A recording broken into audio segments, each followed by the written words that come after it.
আসসালামু আলাইকুম।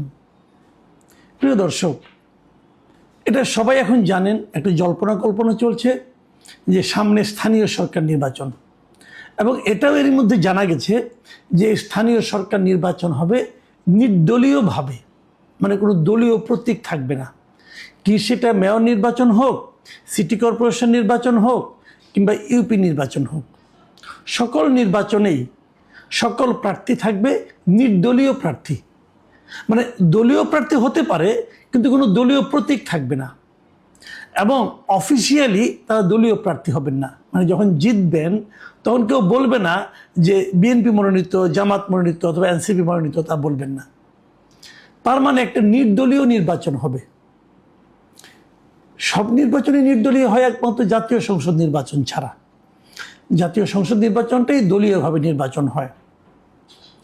যখন নির্দলীয় নির্বাচন হবে তখন প্রশ্ন উঠবে, সেই নির্বাচনে কি যারা একসময় আওয়ামী লীগ করতেন, আওয়ামী লীগের তখন রাজনৈতিক কর্মকাণ্ড নিষিদ্ধ, কিন্তু আওয়ামী লীগের লোকজন তো আছে, আওয়ামী লীগ দল তো আর নিষিদ্ধ হয়নি। আওয়ামী লীগ তাদের বিচার শেষ না হওয়া পর্যন্ত, বিচার এখন শুরু হয়নি, বিচার শুরু হবে এবং বিচার শেষ হবে, শেষ হওয়া পর্যন্ত তাদের কোনো রাজনৈতিক কর্মকাণ্ড তারা করতে পারবে না। এই পর্যন্ত রাজনৈতিক কর্মকাণ্ড মানে কি, আওয়ামী লীগের ব্যানারে তারা কিছু করতে পারবে না। কিন্তু যদি আওয়ামী লীগের ব্যানারে বাইরে থাকে তারা করতে পারবে। যেমন মনে করেন, তারা কি তাহলে বিয়ে শাদী করতে পারবে না? পারবে, তাহলে বিয়ে শাদী করতে পারবে। তারা কি কোনো দাওয়াতে যেতে পারবে? হ্যাঁ, তাও পারবে। তারা কি কোনো পরীক্ষায় অবতীর্ণ হতে পারবে? তাও পারবে। কোনটা তো দলীয় কাজ না, এটা পারবে, পারা উচিত। এমনকি যে সংগঠন নিষিদ্ধ করা হয়েছে, যেমন ছাত্রলীগ, এটা নিষিদ্ধ করা হয়েছে, কারণ যে ছাত্রলীগ একসময় করতো সে কি কোনো ক্লাসে যেয়ে পরীক্ষা দিতে পারবে না? পারা উচিত। যখন তাকে পারতে দেওয়া না হয় তখন বুঝতে হবে এটা মব হচ্ছে। মব থামানো একটা বৈধ সরকারের দায়িত্বের মধ্যে পড়ে। সরকার যদি না থামাতে পারে, দুটো অর্থ হবে।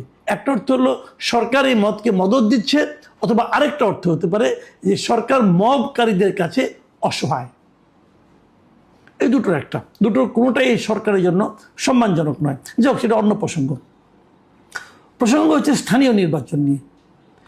স্থানীয় নির্বাচনে, মানে স্থানীয় সরকার নির্বাচনে আওয়ামী লীগ করতো এক সময়, আওয়ামী লীগের সমর্থক অথবা আওয়ামী লীগের নেতাও হতে পারে, উনি কি নির্বাচনে অংশ নিতে পারবেন?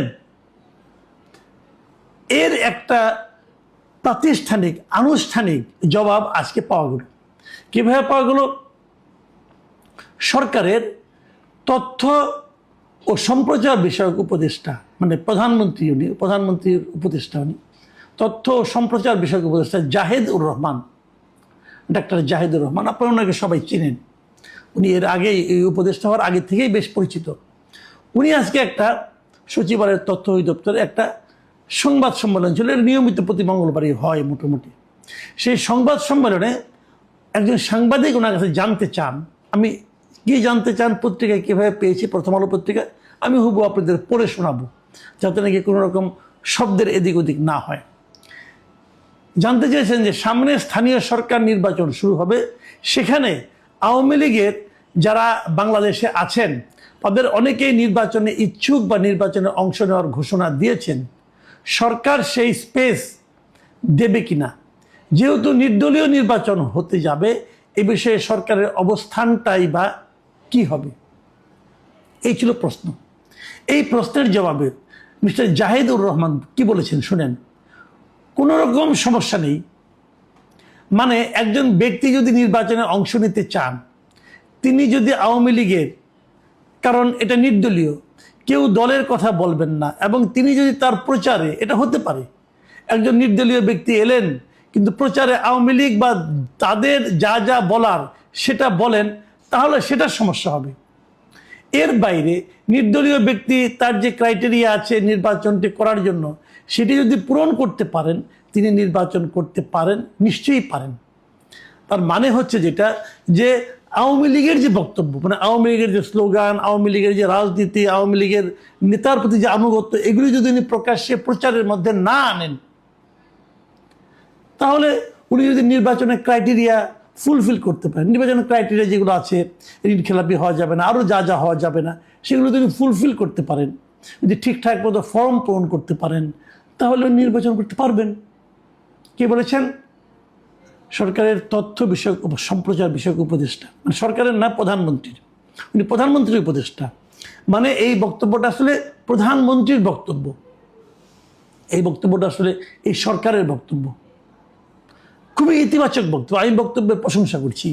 আমি বক্তব্য মনে করি যে দেশে একটা রাজনৈতিক বিভেদের হাত থেকে দেশটা রক্ষা পেতে পারে।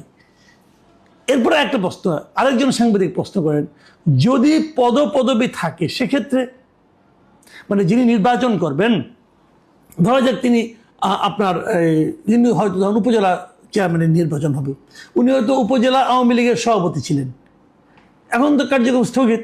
আচ্ছা, সে যদি নির্বাচন করতে চায় তাহলে কি হবে? সেক্ষেত্রে জাহিদুর রহমান সাহেব কি বলেছেন শুনেন, সেটাও শুনেন, আমি হুবহু কিন্তু পড়ে শোনাচ্ছি যে আওয়ামী লীগের পদবি আসলে যেটা হয় আর কি, যেহেতু সংগঠনের কর্মসূচি নিষিদ্ধ আছে, সংগঠন নিষিদ্ধ নেই, কর্মসূচি যেহেতু নিষিদ্ধ আছে, এই পদবি তিনি আসলে ব্যবহার করছেন না, করতে পারেন না। ব্যক্তি হিসেবে যে কেউ যদি ক্রাইটেরিয়া যা আছে সেটা যদি পূরণ করতে পারেন, তিনি যদি মনে করেন তিনি নির্বাচন করবেন, তিনি নির্বাচন করতে পারেন। সরকারের দিক থেকে বাধা দেওয়ার কোনো কারণ নেই। বিষয়টা কিন্তু একদম সিম্পল, উনি একদম চমৎকারভাবে বিশ্লেষণ করেছেন। মানে ওনার পদবি আছে, কিন্তু দলের তো কর্মসূচি নিষিদ্ধ, কিন্তু সংগঠন কিন্তু নিষিদ্ধ না। উনি কিন্তু এটা ক্লিয়ার করে দিয়েছেন যে আওয়ামী লীগ নিষিদ্ধ পার্টি না, কিন্তু আওয়ামী লীগের কোনো কর্মসূচি চালানো যাবে না, তাই আওয়ামী লীগের লোক হয়ে, আওয়ামী লীগের প্রতিনিধি হয়ে যদি নির্বাচন না করেন, একজন ব্যক্তি হিসেবে করলেন, তাহলে সরকার তাকে বাধা দেবে না। সিম্পল কথা, কিন্তু একদম সিম্পল। এখন আমি এখান থেকে দুটো কথা বলবো। প্রথম যে কথা, এই 1 মাস আগের কথা, মে মাসে, এই মে মাসে সুপ্রিম কোর্ট বার অ্যাসোসিয়েশনে একটা নির্বাচন হয়েছে। সেই নির্বাচনে আওয়ামী সমর্থক এই কথা বলে 40 জন প্রার্থীকে নির্বাচনই করতে দেওয়া হয়নি। তো সুপ্রিম কোর্টের বারের নির্বাচনটা কি আওয়ামী লীগের রাজনৈতিক কর্মকাণ্ড? কেন দিলেন না? কারা দিলেন না?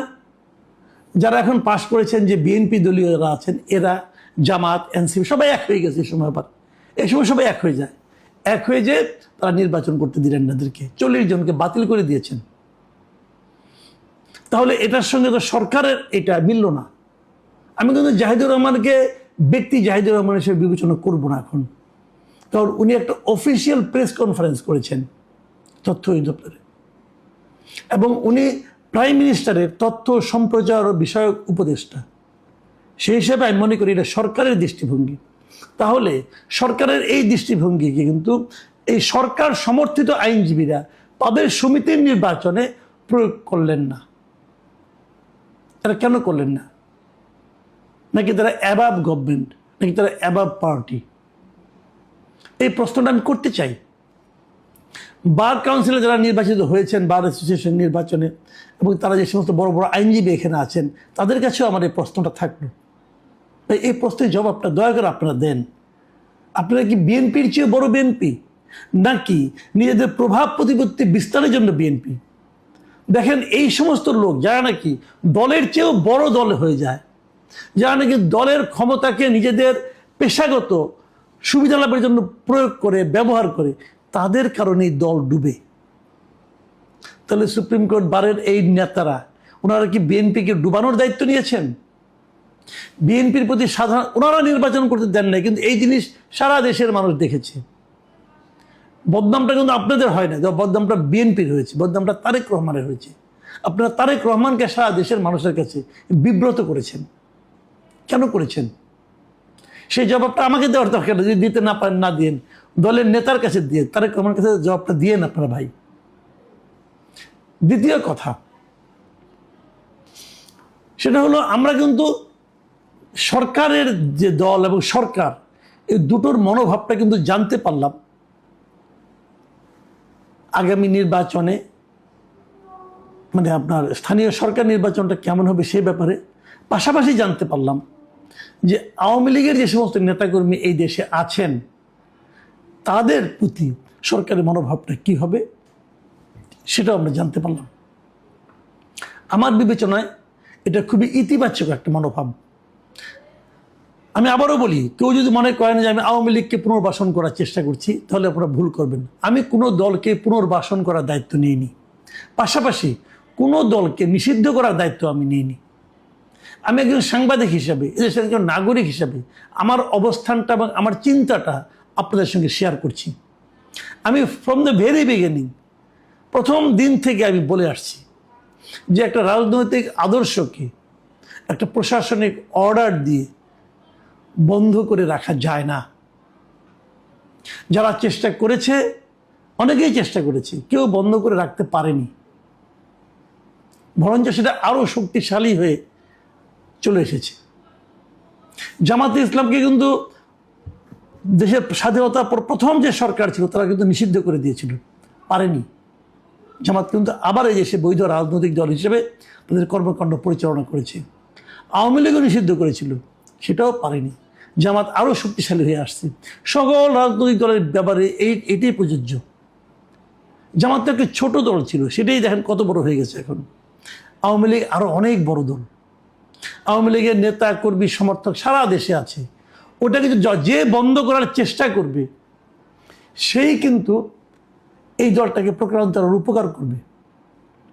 এখন যেটা হচ্ছে দেখেন, যতটা সরব আওয়ামী লীগের নিষিদ্ধ করার ক্ষেত্রে এনসিপি অথবা জামাত, ততটা কিন্তু বিএনপি না। এর কারণ হলো বিএনপি জানে যদি আওয়ামী লীগ ব্যাক করে ক্ষতিটা জামাত এনসিপির যতটা না হবে তার চেয়ে বেশি বিএনপির হবে। হয়তো বিএনপিকে ক্ষমতা থেকে নামতে হবে, কিন্তু বিএনপি তো সেই জিনিস নিতে চায় না। আমি মনে করি বিএনপির এই রাজনীতিটা ঠিক আছে, আমি এই রাজনীতিটাকে প্রশংসাই করলাম। কারণ আমি জাহিদুর রহমান যখন এই কথাটা বলে, এটা আমার কাছে অনেকগুলো অর্থ নিয়ে আসে। কারণ এই জাহিদুর রহমান কিন্তু ব্যক্তিগতভাবে আওয়ামী লীগকে কোনো রাজনৈতিক দলই মনে করেন না। উনি বহুবার বলেছেন আওয়ামী লীগকে একটা মাফিয়া গোষ্ঠী। তো সেই জাহিদুর রহমান যেমন এই কথাটা বলেছেন যে ওনারা ইলেকশন করতে পারবেন, দল না কিন্তু, দলের কোনো ব্যাপার না, ওনারা ব্যক্তিগতভাবে করতে পারবেন, তখন আমি মনে করি এটা সরকারের চিন্তা এবং দৃষ্টিভঙ্গির একটা বড় পরিবর্তনের প্রকাশ এখানে ঘটেছে। এবং আমি এটাও মনে করি যে এই দেশে ভালো কিছু করতে হলে সকল রাজনৈতিক দলকে নিয়ে আসতে হবে। সবাই আসবে, কিন্তু পরস্পরের প্রতি বিষোদ্গার চলবে না, অশ্লীল বাক্য ব্যয় চলবে না, কিন্তু সবাই যার যার রাজনীতিটা করবে। জনগণ যাকে বেছে নেয় তারাই ক্ষমতায় থাকবে, তারাই বিরোধী দল হবে, তারাই সংসদে যাবে। প্রিয় দর্শক, এখন এ পর্যন্ত। সবাই ভালো থাকবেন। আল্লাহ হাফেজ।